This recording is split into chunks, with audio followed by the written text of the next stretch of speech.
Welcome to EBI SQL e-Invoice sharing. We proudly invite Mr. Bryan Cheong, who is the ambassadors and speakers of SQL accounting software.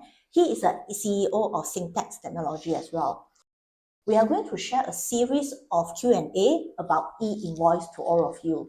If you are first time watching this video, please watch our previous video so that you can get the better understanding of e-Invoice. What's the process of e-Invoice?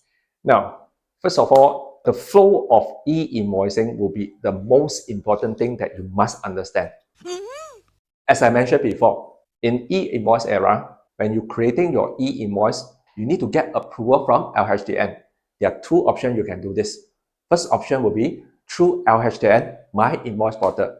You can go into this portal, then issue your e-invoice inside this portal, send to LHDN, get approval, then send to your customer. The second option will be you have your own accounting software or POS system that already approved by LHDN. You key your e-invoice inside this system, send to LHDN using an API, then get approval from LHDN. Then only you can send the approved e-invoice to your customer. At this point of time, LHDN will actually send an email to notify you and another email to notify your customer about this new e-invoice.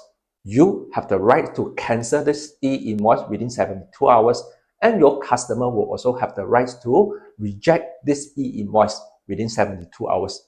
Meaning that any cancellations or rejection of e-invoice after 72 hours, you need to go through the process of credit note and debit note. And the same things need to go through the e-invoice flow again. Now, if there's any cancellations or rejections, LHDN will notify you and your customer using email. There's no editing of invoice or e-invoice by you or your customer after you get the approval from LHDN.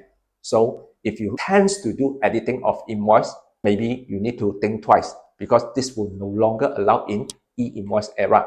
If there is no rejection or cancellation of e-invoice, the information will be kept by LHDN inside the portal, and you or your customer can actually refer to this portal to get back this e-invoice information. So basically, this is the flow of e-invoice. You can see that all the process will go through the validations and also the notification by LHDN. Another thing that is very important will be the email address. Wow, sounds very complicated. Thanks, Bryan, for the very detailed explanations of what is the process of e-invoice. If you'd like to know more about the e-invoice and the process and which methods that you need to choose, stay tuned with us. Thank you. Bye.